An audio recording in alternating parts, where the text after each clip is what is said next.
What's up, gang? All right. The attendance tonight was 20,715. It was a complete sellout. The gate was $9.9 million. It's the fourth highest gate in MSG history. We're number 1 and number 4 all time here. Fight of the night, no brainer. Gaethje Chandler. Performance of the night, Chito Vera, Barnett, Ojeda, and Bobby Green. They all won $50,000. Congratulations. Dana, obviously just a crazy show from start to finish. I mean, what were your thoughts on the event and obviously being back in a sold-out Madison Square Garden? That was fun. I mean, you guys know, you felt it tonight. The energy in here was insane. The energy at the weigh-ins yesterday was insane. It's good to be back in New York. Yeah. Fight of the night, as you said, you probably could have written the check beforehand. Both those guys went to the hospital. So do you happen to have an update on medically how they are? We sent them to the hospital because that's what we do. I mean, as soon as it was over, I didn't want Chandler to do any media, talk to anybody. I just wanted him to get straight in an ambulance and go to the hospital. So, it's not like there was anything wrong with either one of them other than that was a war. We just want to make sure. We love fights like that, but I don't love seeing, guys get hit like that. So just precautionary.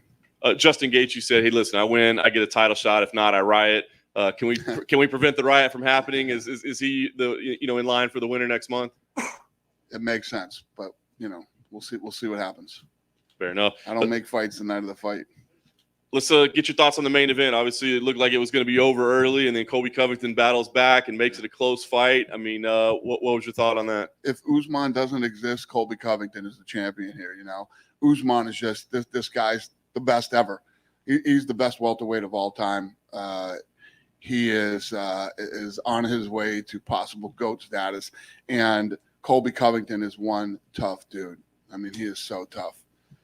Do you have to start looking for new things for Usman to do at this point, like you said, with his domination? And I imagine if Leon Edwards wins, he'd finally get a title shot. But, I mean, it's like rematches moving forward, right? I mean, you start looking at there's things. Still guys here. I mean, you got some guys out there talking about Khamzat Chimaev, that he's ready for it. He's had 4 fights in the UFC. I get it. Listen, the dude's one of the coolest, baddest things we've ever seen, the way he rips through people. But once you break into that top 10, top 5, and let's not even talk about Usman. I mean, it's a whole nother game. He's a couple fights away. If he can beat a couple of guys, in the top 10, top 5, then we'll see. Yes, Leon, has been waiting for a title shot for a long time too. He's been in there, fought the fights we told him to do. He's had a lot of bad luck. Things happen, but there's always somebody. Yeah.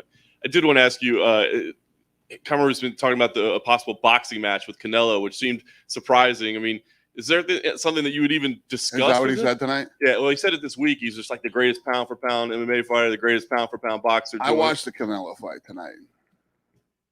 You don't want to fight Canelo. You don't want to fight Canelo. Come on, man. Let's stop this shit.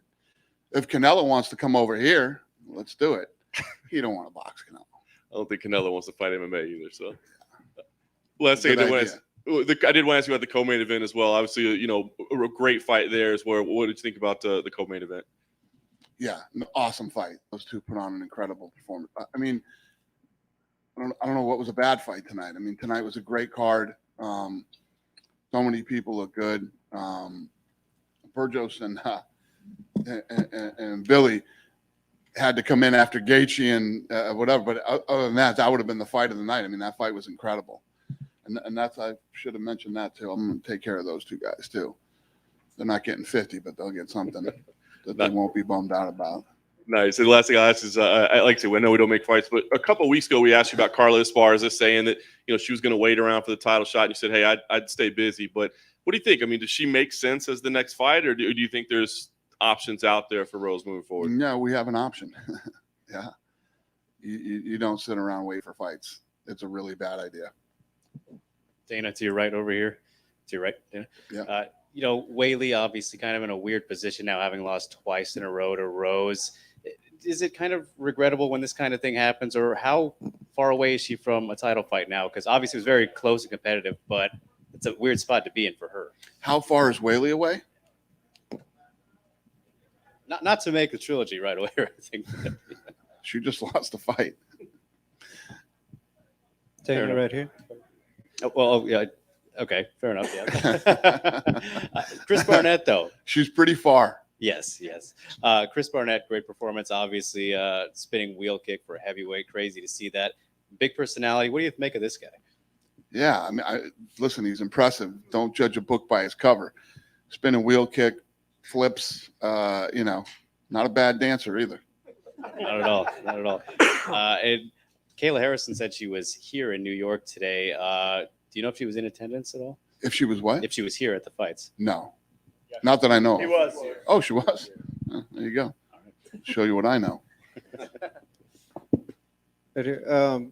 The backup, Vicente Luque, obviously he wasn't needed, but a lot of fans are wondering when we might see him back. He's obviously another guy at welterweight who's on a great run right now. Yeah, I don't know. The last thing on earth I'm thinking about right now. Some of the guys on the prelims, the debut of Alex Pereira, obviously a lot of people saying he might have the path to Adesanya after their kickboxing background. What were just your general thoughts? He looked damn good tonight. He did a great job defending the takedown, and then, got the guy where he needed him, and incredible flying knee. And then Ian Gary. I mean, obviously it's very lofty to say anyone could be the next Conor McGregor, but certainly he has a couple of those ingredients. Just what were your thoughts on his debut for being such a young guy? Yeah, I don't think there's ever going to be another Conor McGregor, but he'll be whoever he is. And you know how the Irish support their own. So if this kid stays on a run and starts to do great things, I'm sure we're going to see big things from him. How does Dana White celebrate in New York? Start the what? How do you celebrate in New York City? A big event like this. How do I settle what? Celebrate. Celebrate? Yeah. I'm going to fucking sleep, man. I'm old. I can't do it like I used to. I'm very happy. We've had an incredible 2 weeks, back-to-back incredible fights. And, I'm tired. Dana, over here. Yeah. Have you spoken with Frankie Edgar? He was a little upset over that stoppage against Marlon Vera. I love Frankie Edgar. He's wrong. It was a great stoppage. Even when Frankie, was on his knees and arguing with the ref and everything else, when he still stood up, he wasn't right after. So it was a good stoppage. Chris Curtis, too, I think was one of the bigger underdogs on the entire night, moving up a weight class to fight Phil Hawes. What did you make of his performance in there? After I think he had like 30-something fights before getting into the UFC. Yeah, no, he looked strong. He looked good, man. And his performance was great too. I got to give him something too. Yeah, That's a good idea. Yeah, he was back here pleading for bonus. Yeah, I think he's ridiculously. It's broke. coming. It's coming. Finally, what'd you make of Bobby Green's performance too? He looked awesome. What was crazy is when he threw those two punches, he was squared up, and it was very impressive. And finally, what do you do with Edmund Shabazian now? He had such a bright future for so long. He had that countdown for he wanted to be the youngest champion. Now he's 3 losses in a row. Where does he go from here? I don't know. You give him another fight and see what happens. And I don't know. It's crazy how fast things can turn in this sport. 1 minute you're on the rise, next minute you're on a skid. It's a rough sport. Hey, Dana. Yeah. You've now had The Rock and Halle Berry presenting belts here at the Mecca, New York. Which one did you have more fun as a sidekick with inside the octagon? They're both fun. Halle is incredibly passionate about the sport. She loves the sport.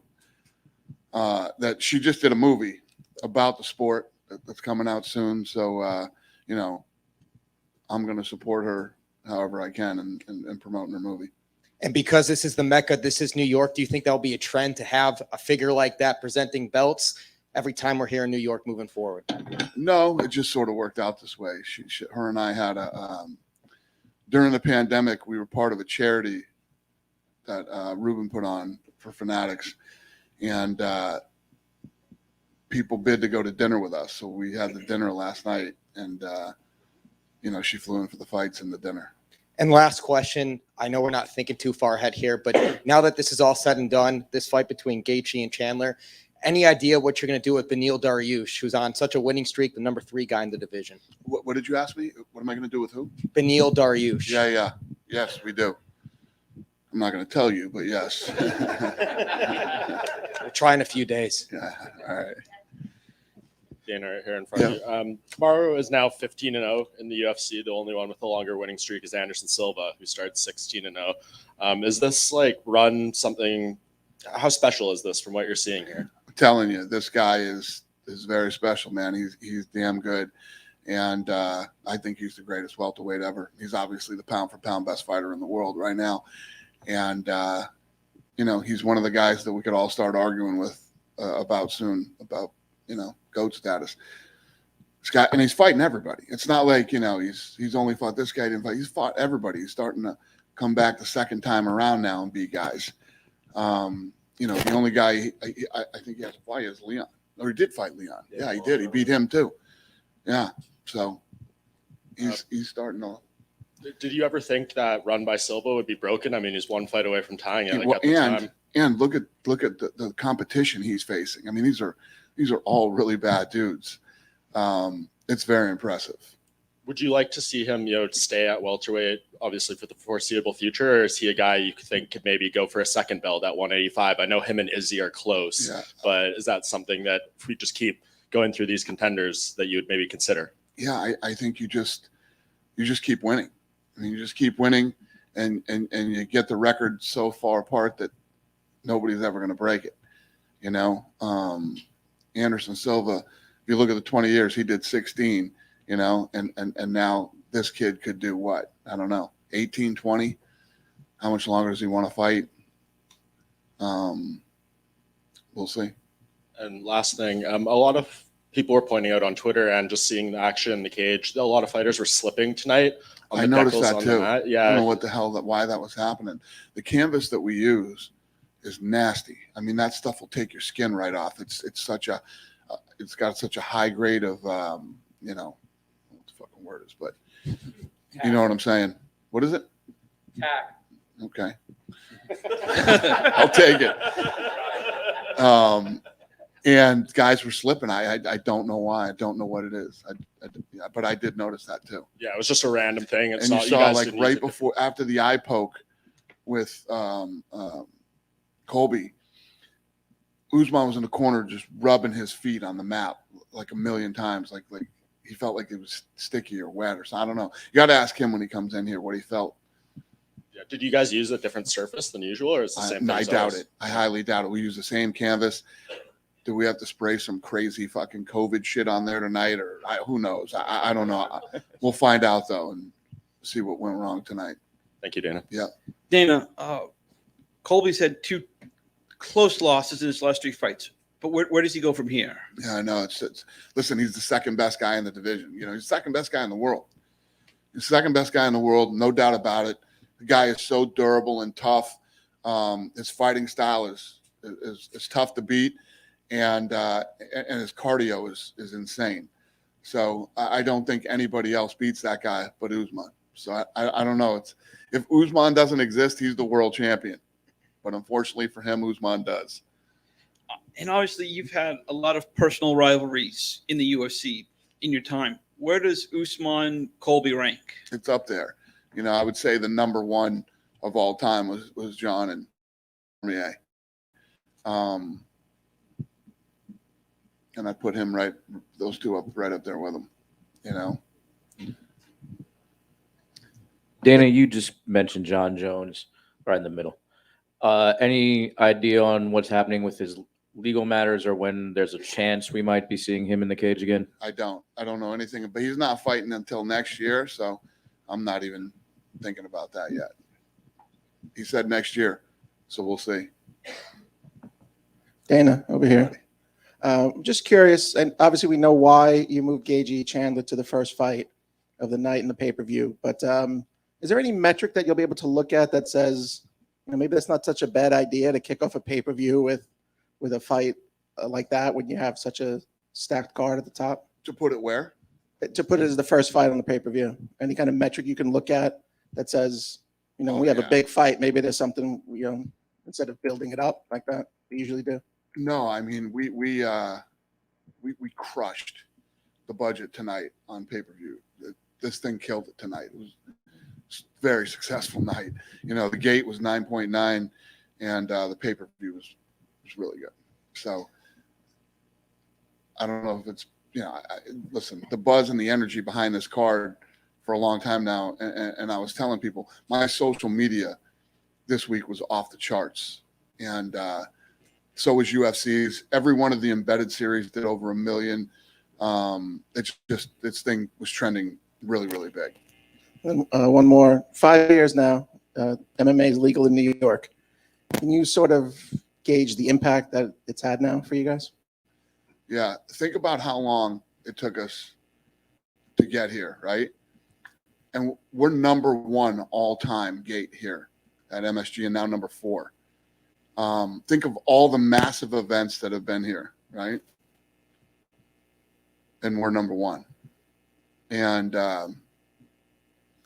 Sheldon Silver's in jail. And we're number 1. Karma's a motherfucker.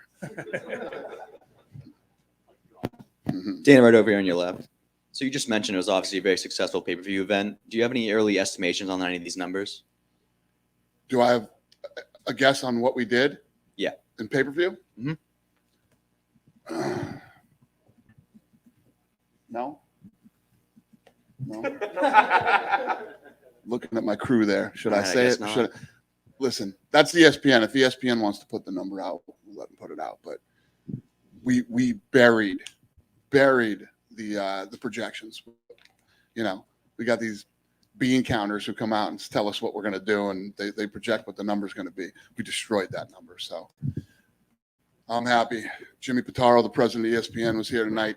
He kept running over and showing me his phone as it would go up, and we're all pretty excited. We're gonna break the all-time pay-per-view record this year. Our record. In terms of total pay-per-view buys? Yeah. Okay. And also, Bobby Green came in early and he told us that he believes that the bonus should be increased from $50,000 because, in his opinion, over the years, inflation would cause that number to not be as valuable anymore. Well, what do you think about that? I gave out 6 of them tonight. All right, we'll let him know. Yeah, I gave out 6 of them. He got one, so you should be happy. And last one from me. Do you plan on having a backup fighter for the lightweight title fight next month? Yes. Is it Beneil Dariush? We'll see. All right, thanks, Dana. Dana, just speaking of backup fighters, here to your right again. There we had Luque who missed weight as the backup this week. What kind of happens in that case, like in terms of a guy getting fined who's not fighting? Like, how does that whole thing work? Yeah, it's unfortunate.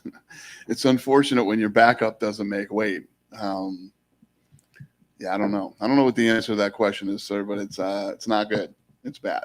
And one more for me. This was a great card, right? Top to bottom, fantastic fights. When you look at the best UFC event of all time, how do you kind of assess which one? Like, does this feel like an all-timer to you? And personally, what would you say is the best UFC event we've ever had? Yeah, this was what was it? This was the 8th highest gate in UFC history. So it's definitely one of the best fights that we've ever put on. And there's nothing I love more than when there's so much hype around the card and the card actually delivers. And that's what means everything. So yes, the answer is yes. I would call this one of the best ever. Dana, how many more pay-per-views do you guess this sold than Canelo's fight? What's the question? How many more pay-per-views did you sell than Canelo did tonight? Well, I don't know. I hope they did well. I think they're insane to go the same night as us. It literally doesn't make sense. Did you notice they would? I watched it ringside. Did you pay for it? Yes.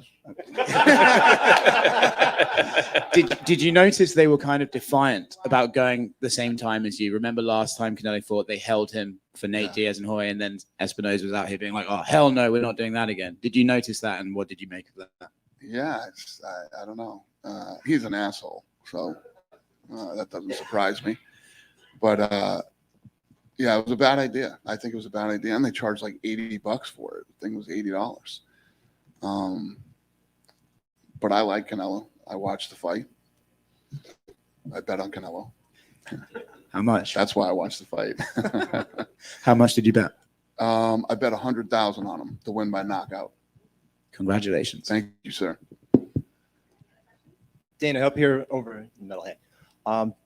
We obviously see you guys come back to New York City for this, this Madison Square Garden card in November. I know you guys are starting to look into, expanding where you're traveling to more, do you think you'd be back in Brooklyn anytime before next November, maybe? I don't know. We'll probably be back in MSG.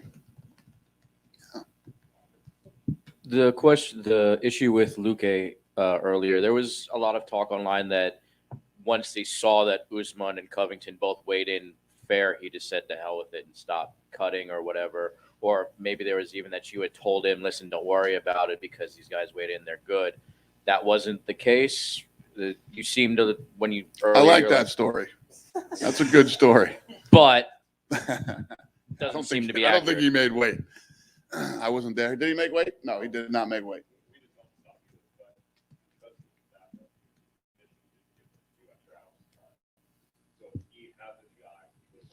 Did you hear that? So what happened was he didn't make weight. We did not tell him to quit and stop. But if he really was going to be the backup, they would have gave him 2 hours to cut the weight. So he didn't take the 2 hours to go back and try. I like that story too. Does he get paid still, like even though he missed, or like does he get paid as an alternate? How does that work? Yeah, we paid him. Dana, with Justin's performance tonight, how do you feel that narrows the gap between him and Islam as who gets next shot at Charles Oliveira or Dustin Poirier winner? What's the question? Sorry. With Gaethje's performance tonight, do you think he closed the gap and possibly getting the next title shot at the Oliveira? Yeah, he put on a Poirier hell of winner? a performance tonight, and he's the number 2 guy in the world. So we'll see. We'll see what happens. What do you think's next for Frankie Edgar after tonight? I don't know. Frankie was fighting a good fight till he got clipped. I don't know. Frankie's got to go home, spend some time with his family, think about what he wants to do, and we'll talk about it.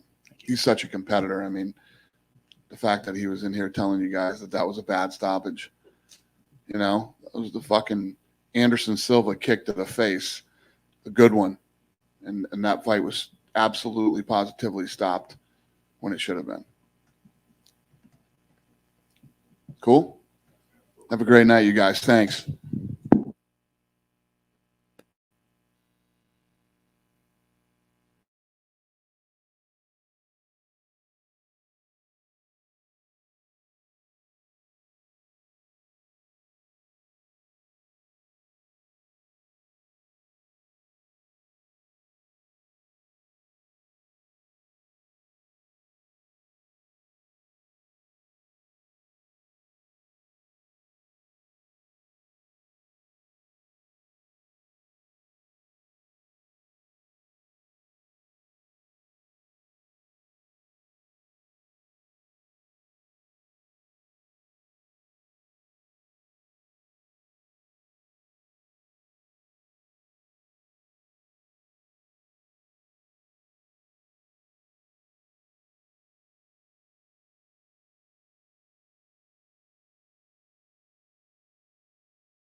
I guess just how are you feeling? Obviously, a very difficult fight, a very exciting fight.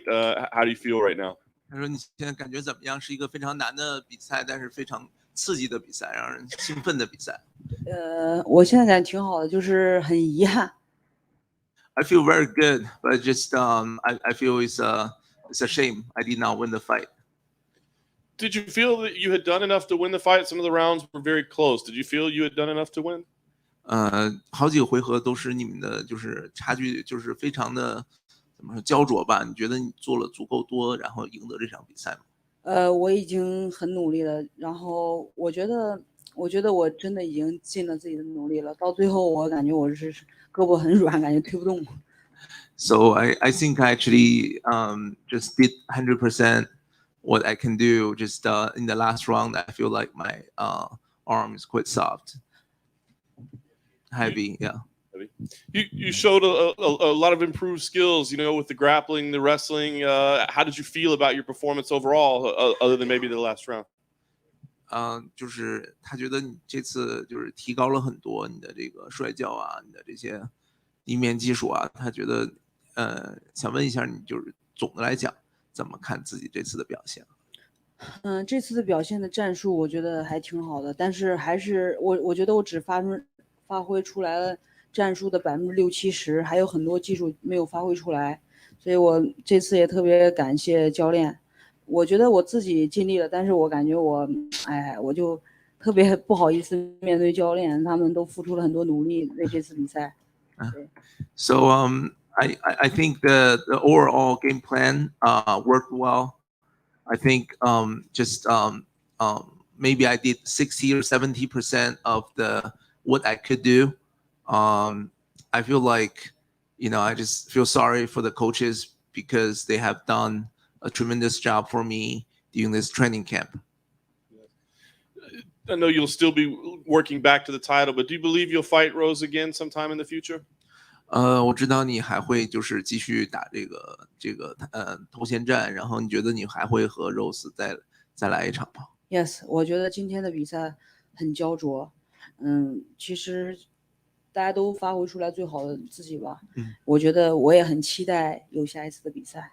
I think today's fight is a really close fight. I think we both performed the best of ourselves. I'm very much looking forward to a rematch with Rose. 而且我也坚信，如果再有机会的话，我肯定会回来。And I believe that I'll get my belt back if I have the opportunity. Very nice.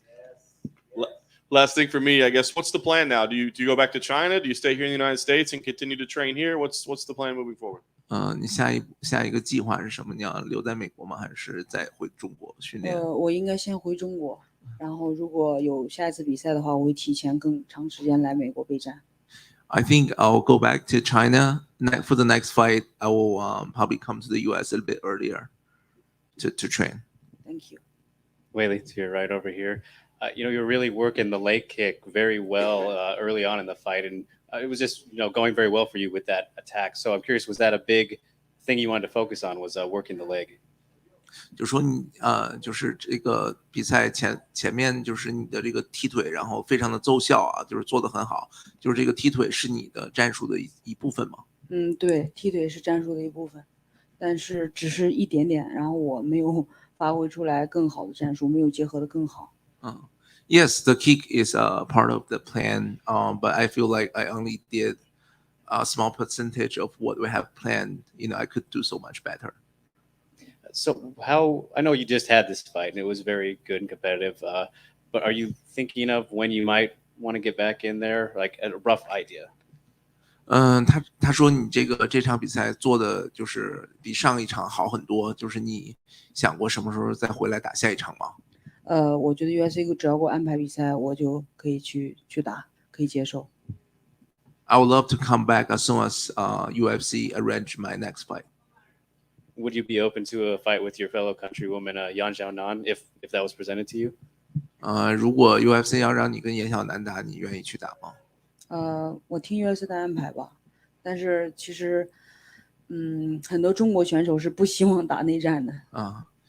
Well, I think I'll just listen to what UFC told me to, who they want me to fight. But actually, a lot of Chinese fighters, they don't like a civil war. They don't like go against each other.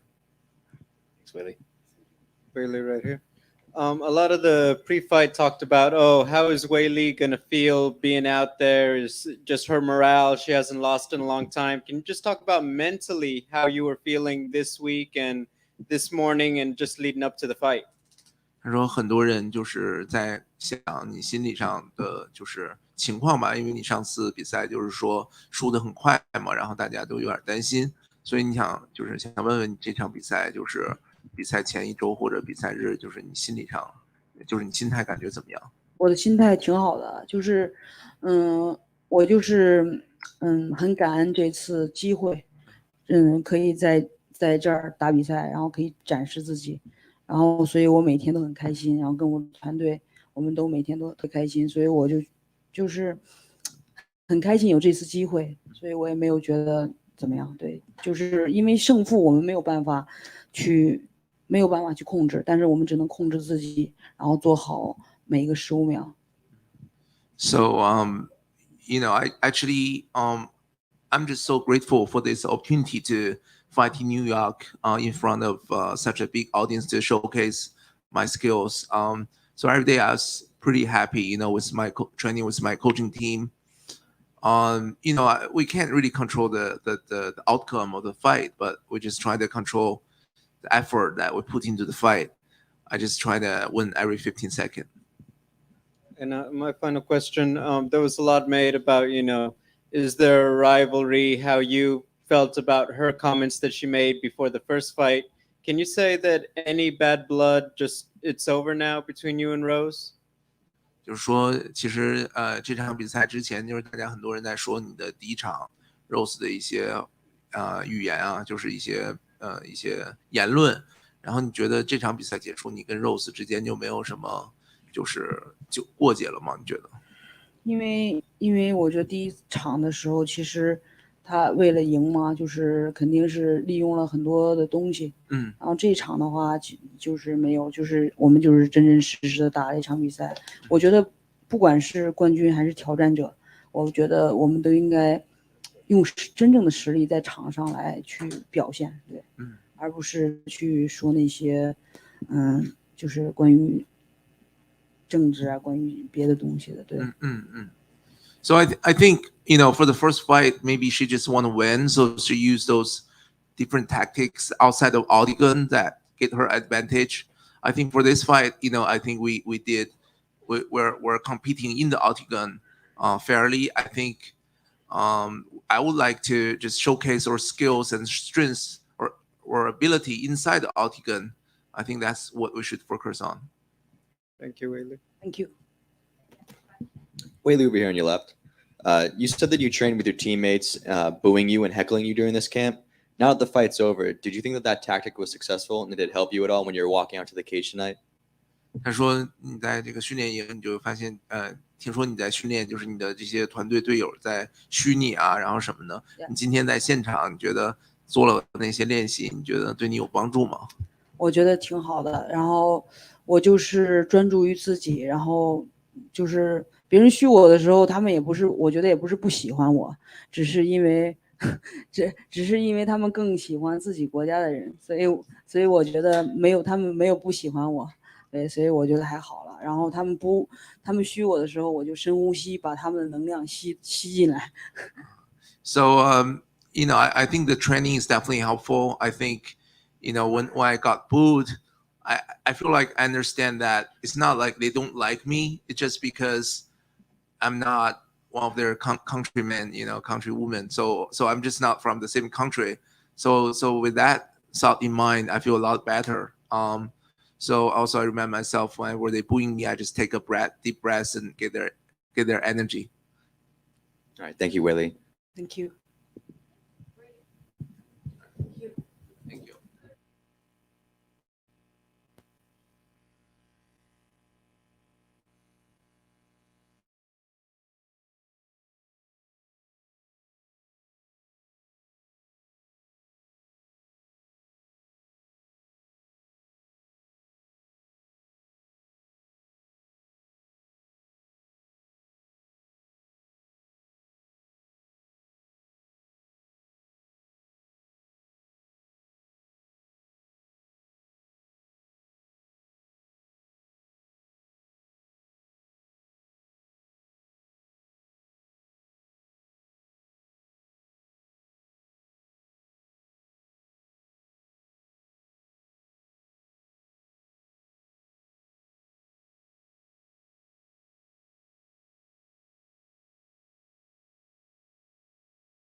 Up, everybody.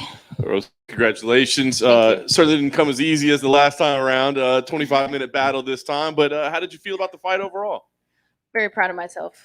Yeah, it was a little tougher, but I'm very proud of myself. I'm curious if this is the fight that you expected to have last time. I mean, obviously it went your way, but I mean, were you expecting this type of fight last time around? I said, I think that I was expecting it to. I didn't really have any expectations going into it. I figured that there's a good chance that it could end up being a back and forth battle for 5 rounds. But I think expected myself to, I guess, feel a little looser, and I was a little stiff sometimes and loose and stiff and then loose. So I don't know. It was a roller coaster. Yeah. Well, I was going to ask you about that because, like, early on, it did seem like you were a little tense or tighter. Mm-hmm. Or I don't know exactly what it was. Could you feel that? Do you know what it was? I'll have to go back and assess, but I mean, I definitely got to give some credit to Weili. She came out pretty strong in the beginning, and I just knew that this is a 5-round, this championship fight, so I got to pace myself. Yeah, obviously her striking power well known, but a lot of talk about her improvements in grappling and wrestling. Did she impress you there? Did you feel like she had improved from what she's shown in past fights? I think she did improve. Even maybe her distance management was really good. But yeah, I was expecting that for sure. So it wasn't a surprise that she had the improvements that she did, but she did really good. You turned it on late, really started to take control of the fight. Do you feel like there were any like real adjustments that you made, or was it more just finally getting comfortable at that point? Yeah, it was just like sort of loosening up and just committing a little more to everything. I was holding on to something. I don't know why. Yeah. They go to read the scores. I know you said you felt confident, but I mean, when they're reading those things out, does it get a little scary? Are you starting to think about, oh, is this, are we losing this belt? I was pretty convinced going into the 5th that I had won it. It was sort of like pretty close in my mind. I guess for the rest of the fight, but going into the 5th, because of it was such a dominant round for me, I felt as though that I won it, and I felt good, and I felt like I could even go more. But yeah, when they read her name off on the scorecards first, I was like, oh wait, is it gonna be her then me then her or something? But no, but yeah, judges, you never know what the judges could see, and I know it was a close fight, so I was ready for whatever. I'm sure you're anxious to start preparing for somebody else and move on, but do you feel like you're done with her for good in your career? Or do you think that you're going to meet sometime down the line? She obviously, she's really committed to martial arts and being the best. So I'm sure that she's going to do whatever it takes to try to contend for that title again. So I wouldn't be surprised, but we'll see. Nice. Last thing for me, I know you're going to want to celebrate, enjoy it, take a little time off, but we always want to know what's next for the champions. I know Carla Esparza said that she feels like she really should have been here tonight. Yeah. Do you feel like she's next? I mean, is that the fight that, like, if you got to choose, you would prefer to take that one? I mean, she was on my mind before, I guess, going into this one. So that seems sort of like that's the logical step, but yeah, I gotta see what the UFC's thinking, I guess. But yeah, I would love to fight Carla. Rose, to your right over here. Oh shoot, sorry. Other right. Did you intentionally choose the Goldberry body armor right there? No, but it is the most delicious one. No, yeah, it is delicious. Yeah, it is quite good.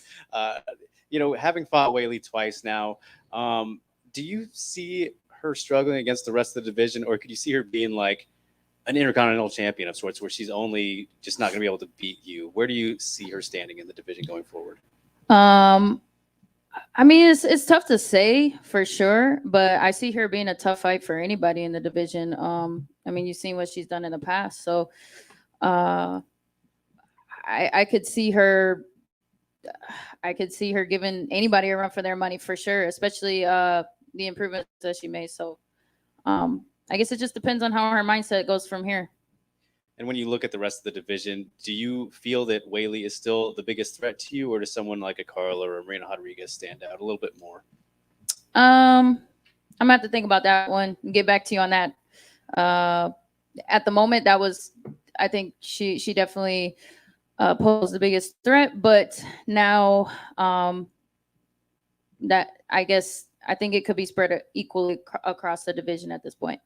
Definitely. Congratulations, Rose. Thank you. Hey, Rose, right here. Hello. 3-0 New York, 2-0 at MSG. Some people are saying, is this now the Rose Garden? I love it. Yes. Obviously, tougher fight than the last one, but you are a very good martial artist, and obviously it's all about improvement. When you have a 5-round fight like this, how do you dissect it in terms of what was effective, and just when you look at it back, how do you see it in terms of how did I get better from the last one?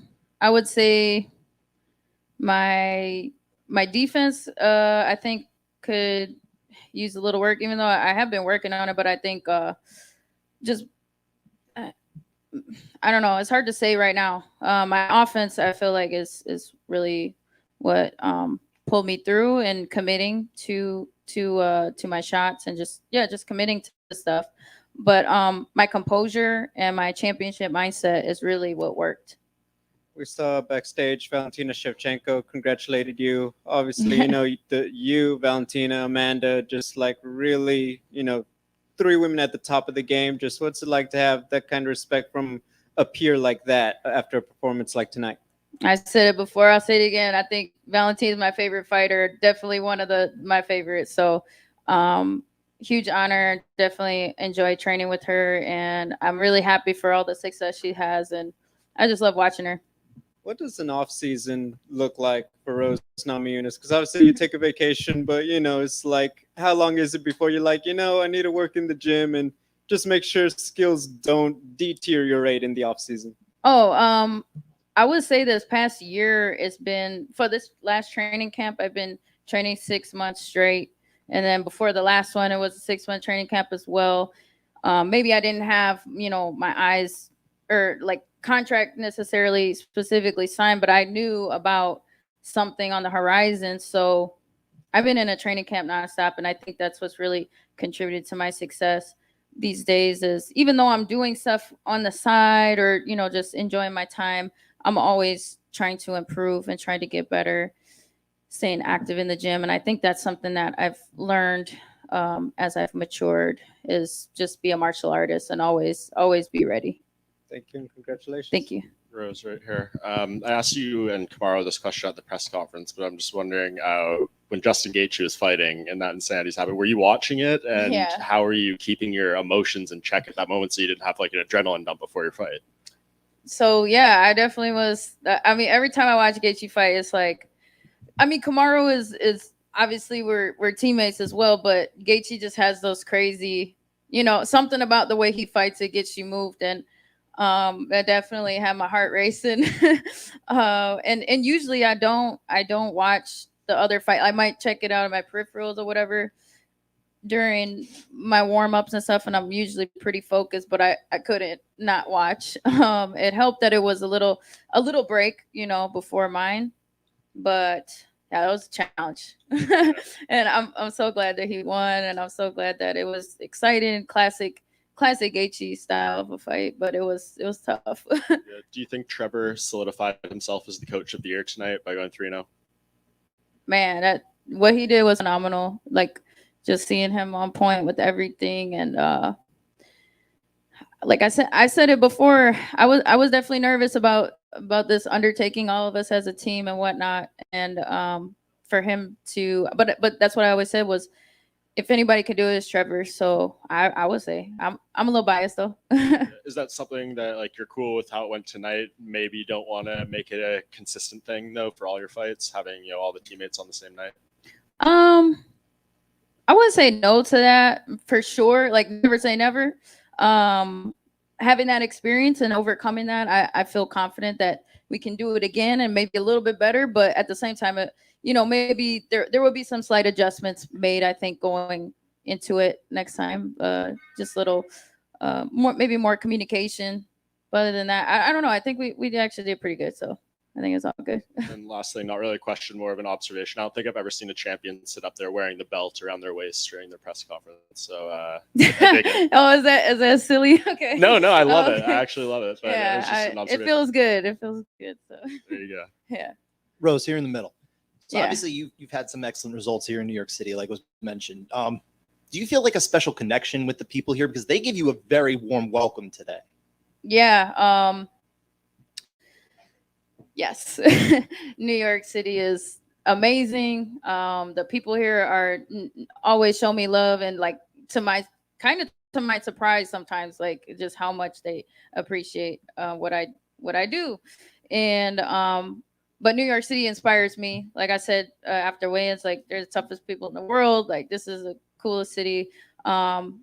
Little chaotic sometimes for my liking, but I just love the environment. The people here are amazing. Why do you think it is that the people of New York are just so driven to you in particular? Because again, there's so many fighters here. There's a lot of people who come and go and here and there, but they, for some reason, they give you a very big pop. You know, what is it you think they're driven to? I don't know. Maybe it's because I don't know. Maybe I'm like, maybe I'm like always the underdog or something. I don't know. Just I wear my heart on my sleeve, so maybe that's what it is. Like when it's time to be tough, I'm tough, and when it's time to just be human, I'm human. So maybe they could relate to that in some way. Thank you. Thank you. Rose over here on your left. So a lot of more fighters than usual were slipping out on the canvas in the cage tonight. Did Yeah. you notice a difference at all in your fight? Yes, I for sure. Like that was the first time I felt slippery on the canvas. That was a little weird. Maybe that's why I don't know, was just standing there. But I felt it was a little slippery too. And what was it like having Halle Berry wrap the belt around you? Was that a special moment? That was pretty awesome. Yeah. It took me a second. The weigh-ins, I was just so lasered and focused that I didn't realize till later that, oh gosh, that was that was her up there. Like that's amazing. Huge fan of hers, and yeah, to have her put the belt on is wow. All right, thanks, Rose. Thank you. Couple questions in here in the middle. You gave props to Weili earlier for her distance management, but it did seem that when the fight was standing at distance, you were really managing the range very, very well. Aside from maybe one or two shots, you didn't seem to get hit by a lot of the stuff from just a standing. There's a lot of stuff in the clinch, a lot of groundwork. Yeah. Was there something in particular with your footwork this particular camp, or just walk through that? I guess I had to rewatch the footage because in my mind I felt like she was just moving side to side really well. So normally she's kind of just straight back and forth, and I think that was maybe sort of her maybe something that she implemented, maybe working with Henry and them over there. So yeah, the side to side was definitely a little more challenging because it made me want to go in instead of like, I guess drawing her in. Okay. Yeah. Rose, I wanted to ask you a quick question back in the back. You've discussed your battles with trauma in the past. As a fellow trauma survivor myself, I wanted to get your tips. What do you do on a daily basis to overcome that, especially getting in front of people, big crowd in Madison Square Garden, very pro Namajunas? What does that do to help boost your confidence and help your battle with trauma? Good question. There's a lot of things that I do. Number one is I think, having Pat in my corner and amongst everybody else, Trevor and Greg Nelson and Chico, having a really good support system is important. Having connection to my higher power is, is everything to me as well. And then, just, I would say, there's a book called Fight Your Fear and Win, or Fight Your Fear to Win, I think, or Fight Your Fear and Win. But yeah, it'll kind of walk you through all the different little, my sort of mental processes that we all kind of have. I realized that mental strength or weakness is not a black and white issue. It's more of like your mind is like your body, right? Like you have biceps and legs and, calves, and there's different muscles. So I feel like mental strength depends on the context. So In some situations, one person could be very mentally strong, and another situation, you could be really mentally weak. So it's just about training those specific areas. But I don't know if that answers the question properly, but yeah. Thank you. You're welcome. Rose, over here. Mhm. Sort of along those lines, I was watching the fight. I noticed at one point I saw Weili got a punch through to you, and then you said, "I'm the best. I'm the best." I know it looked, at least from my point of view, looked like that's what you said. Is that correct? Oh yeah. And was that Yeah, that we were something talking to consistent each that you other were in doing there the whole time? She was saying, well, I was saying I'm the best, and then she was saying I'm the champion, and she came out, and then I was like, I was the best. I'm the best. So yeah, we was going back and forth. Yeah. Yeah. Cool. Thank you guys.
What's up, guys? Congratulations, another win. You keep extending the streak. Winning this rivalry. What's the emotion like for you right now after that performance? Just content. That was about 30 minutes ago. So, I'm over it now. My daughter passed out. So, obviously that's my main concern is, making sure that she has a good time. Making sure that she remembers tonight and it's memorable for her. So, that's really what's on my mind right now. But once I get home, of course, then I'm going to start, watch the fight, start to decompress and take it all in. Yeah, obviously a lot of success early. Hurt him really bad in round 2. Looked like maybe the fight was going to be over there. What were your thoughts, I guess, there? And did you think the fight was done at that point? Yeah, it's very, very hard not to get crazy when you hurt someone like that, And but I know he did his homework. He went to a good team. Those guys at MMA Masters are good coaches, and I know they prepared him well. So he stayed very poised and very controlled. That's why he didn't try to get crazy, because I would have found the shot and put him away. But like I said, as a competitor, I respect him. That's the next best guy in the division. Yeah, he did start to come alive, right? I mean, he had a good comeback as the rounds were, wearing on. Did that? I mean, I know you respect him. He's got cardio, all those things. But did it surprise you how well he was able to rebound over the later rounds? No, it didn't surprise me. Like I said, he's a great competitor. I know this, and we both know that. So yeah, it didn't surprise me. That's why I had to stay poised and just listen to my coaches, because I really wanted to get him out of there. And so once I start feeling like a giant in there, I'm like a tank, and I want to just get him out of there. But I understand that in this game, it's about, using your mental, because we're both physically adequate and we're prepared. So, I stayed composed and got the job done. Is there any disappointment that you didn't get the finish? I mean, obviously you always want to do that, right? But you still got the belt. You got another win. I mean, but is there any disappointment at all that you weren't able to finish? No, absolutely no disappointment. This guy's tough as nails. It's very, very tough. Like, let's be honest. Ali needed a Frazier. All these guys, you can be the great ones, but there's always going to be that one guy that's going to be able to push you, and he is that guy. As much of him outside of the octagon as most people don't like, myself included. You have to respect him as a competitor. Yeah. Can you share what the words were that you guys had with each other after the fight? It looked like he maybe actually let the character go for a second and had some true words with you. No, it's just just two competitors. We went to war. We spent almost an hour together inside that cage, and so we I'll leave that between me and him. Fair enough. Do you think you're done with him for good? Do you think that's the last time you see him in the cage, or do you think that your paths will cross somewhere down the line? I don't know, man. That guy's tough. I think he'll tune up a lot of guys in this division. So, we'll see. It's up to him. If he's willing to do the work and get back up here, and if I'm still here, then we'll make it happen. Nice. Last thing for me, obviously, as champion, you don't have to pick your opponents; they get picked for you. But give us an idea of just the schedule, man. Like what do you want to do? Do you need some time off? I mean, when do you think we might see you compete again? I need some time with my daughter. She passed out tonight, so that kind of lets me know that I need to give her some time. Because these are special. Like I said, these are special for me. I need to have. She's 7 years old. She understands what's going on. And so I need to make it memorable for her. So, I've been gone for dang near almost 10 weeks. So I need to give her some time. I can't really even think about fighting right now. I've been thinking about fighting a lot this year, as you guys know. So, yeah, I got to go home and give her some time. Kamaru, back here in Nigeria, brother. You took a trip back to Nigeria for the first time this year. I'm sure it was an emotional trip for you. How much did that trip gear you up for tonight's fight? It was a great trip. I really got a chance to go and see what me competing and how me competing the way that I do does for not just the country of Nigeria, but the continent of Africa. So, yeah, of course, it's extra motivation, extra fuel each and every time I step in there. Thank you. Were you at all surprised by the drop in output? Because the first time Covington and you fought, he came out putting lots and lots of less power but more volume. And I think the stats were there was 111 in the first round last time and 47 this time. Was that something you expected, or was that a bit of a shock? No, it's no shock. I mean, in that first fight, let's be honest, Covington's used to just wearing guys out by putting on that pace. But then you realize there's another motherfucker who got pace too. And so you got to slow your ass down, because eventually I put him away at the end of that first one. So he went to a good team. I know they were going to prepare him well, and they definitely did. Hey, champ. To talk about a little bit, we talked to Dana. We know that you expressed your interest in Canelo. Dana White's words, not mine. He doesn't want to box Canelo. Dana doesn't know that. Like I said, I want something that scares me. If I'm gonna leave my daughter for another 12 weeks or more, it's gotta be something that really, really gets me up. And it's I like that. I want to challenge myself. I know a lot of people are gonna talk down or say a lot of bullshit and say this. Oh yeah, you don't want this, you don't want that. Yeah, don't get me wrong. He's a master at what he does. I love it and I respect it, which is why I want to challenge myself in that way. The last time I was an underdog, we saw what happened. So it is what it is. I get it, but we're the ones who will take those risks. We're the ones who are willing to go over there and take that risk.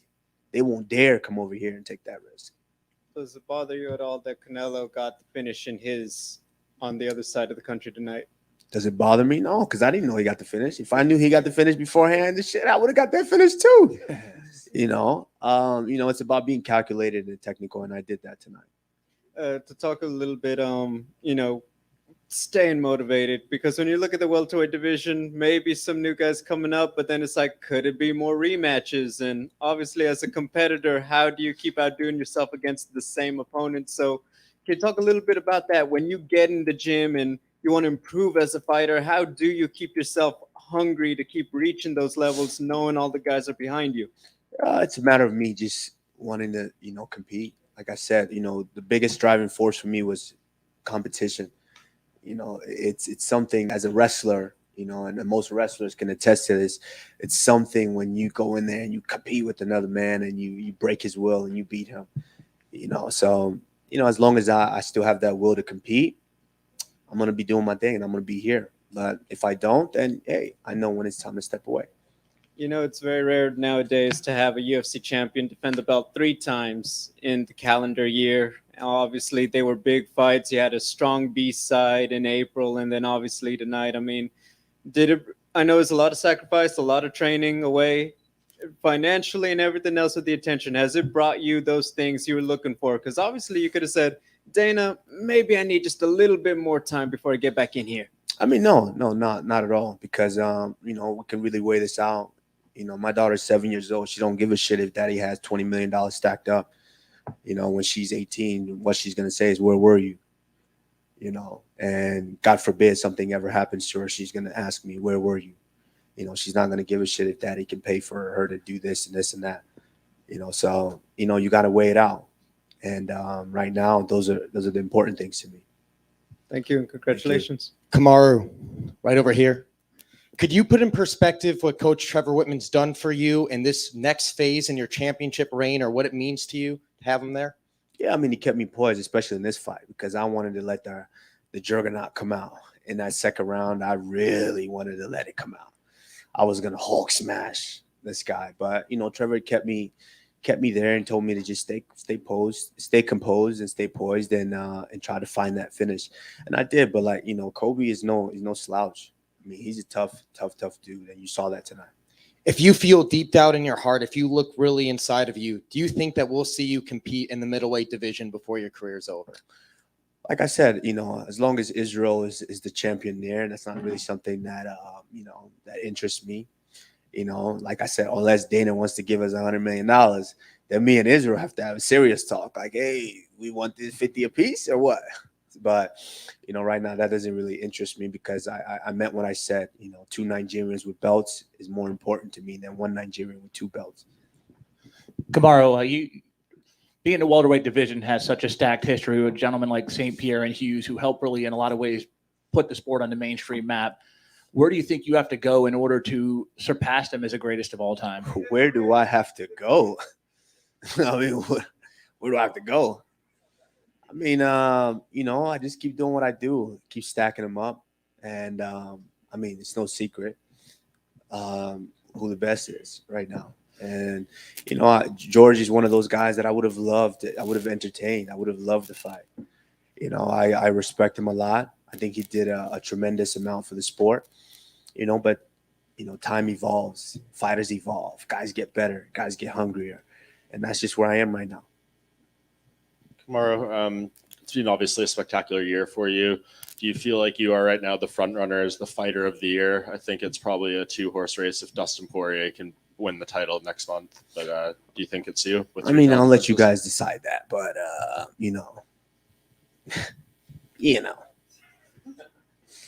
Dana was in here and he said, this guy is the best ever. He is the best welterweight of all time. He is on his way to possible GOAT status. You're 15-0 in the UFC. 1 more win, you'll tie that Anderson Silva record. How close are you seeing your ceiling? Like, do you think there's a lot of room for improvement for you? Yeah, absolutely. Every morning I wake up, there's a lot of room for improvement. And the way that I pee in the toilet, there's a lot of room for improvement there, Sometimes you only hit the seat, you got to wipe it down. But, there's room for improvement every facet of life. And, as long as I'm still hungry to do this, then, hey, I'm going to keep improving. I asked Rose the similar question when I asked you guys at the press conference. Justin Gaethje's fight, obviously an insane back and forth battle, incredible performance by him. Were you watching that, and was it difficult to keep your emotions in check and not, get too high so that you have an adrenaline dump before your fight or something like that? No, he's a madman, so and then I have to fight that guy every day at practice, So no, it wasn't. It was just for us, it was just a matter of, we're screaming instructions. Relax. Don't get crazy in the back like he could hear us. But, he's just, he's a special fighter, special athlete. Is this something you'd like to do again, having all three of you on the same card, or do you think Absolutely. Yeah. Yes. You'd do it every fight if you could? Yeah. Then we get to, now our coach gets to have a break, then we come back in camp again, and so he's not boom, boom, boom, this guy and that guy and this guy, that guy, So now it's just one shot kill, all three. Then he gets a break, we get a break, then we jump back in. So, hey, it makes sense. It worked, right? It did work Yeah, great. absolutely. And last thing for me, there was a lot of slipping around on the canvas tonight. We asked Dana about it. He said he didn't really know why there was a lot of that happening, more so than usual. What were you feeling in there? Did you feel a different kind of canvas? And he mentioned something before the 5th round, or when the eye poke happened, that you were like stomping your feet or wiping your feet off. And he said to ask you about it. Yeah, I mean, it's just something about that cage. It's I love the canvas because you see what the UFC does there. They're trying to provide a great canvas to where you can grapple on and not slip, but for some reason it gets slippery in there. Maybe it's just something with, when you're in a fist fight, maybe your feet sweat. So, we got to figure out something to do with that. But yeah. Kamaru, even though there was some hostility with the New York City crowd, what does it mean for your legacy to having main evented a pay-per-view at Madison Square Garden where some of the great combat sports warriors in the past have participated? Means a lot. Like I said, right now it's kind of hard to process it, but when I get home and really decompress, I'll be able to process how special tonight was. Now, I know there's been talks about your next possible opponent. I know you want to take some time off, do some much deserved family time, but what opponent? Oh, I mean, who are you looking at next? If you had to make a choice, I mean, Luque's thrown out there. I know he's your former teammate with the Black Zillions. Everybody's talking about Hazmat. Who would you like to fight next if you had your way, besides Canelo, obviously? Like I said, it's a business now. So we're going to go back. My manager, Ali Abdelaziz, does what he does best. And we'll sit with Dana, and Dana does what he does best. And we'll see what makes sense. Thank you. Thank you. Come on over here on your left.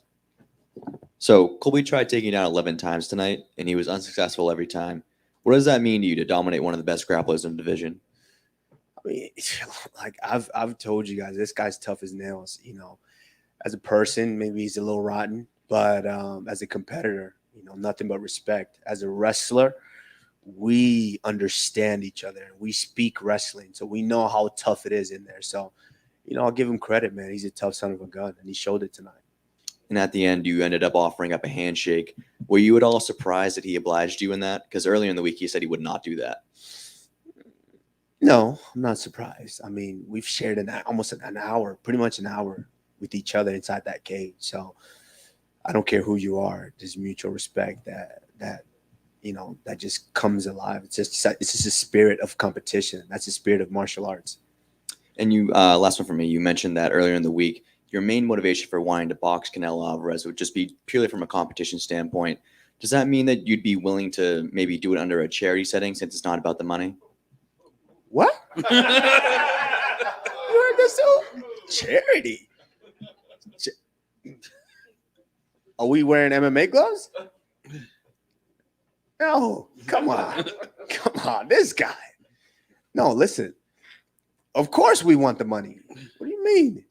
Yeah, absolutely. No, I absolutely want to test myself. That's the thing is, you guys don't understand. Unless you guys fight, you won't understand the feeling that it is to be back there all freaking day. The feeling that you have in your stomach. You want to take a shit, you want to piss, you want to shit, you want to piss, but nothing comes out. You're nervous, your stomach is in knots. You have that. There's something about that feeling. You hate it. Every aspect of it, you hate it. But then you're done. And then the next day, it's like, that wasn't that bad. I'll do it again. It's something about that feeling that's addicting, and that's Canelo's a big, scary guy. and he knows I'm a big, scary guy if he ever came over here. Was there any concern when it went to the judges, or did you think you had done enough to get the win? Concern? No, this is mentally. I say I dominate from start to finish, and I mean that. I don't have to worry about the scorecards because I've already kept score in my head. You know, each and every time I was dominating him. You know, I controlled him with the jab, and he knew he can get reckless, he can get crazy because I would put him away. So, you know, hats off to him. He's a very, very tough guy, but yeah, wasn't worried about that. Real quick one. You and Valentina Shevchenko are neck and neck on possibly being the first champions to actually fill up all the rubies on the new belt. I know you're not about the numbers, but for the ego, would it feel good to finally fill it up before anyone else? Absolutely. It would feel amazing. It would feel amazing. So we'll see. It's a race. Thank you. Thank you, guys.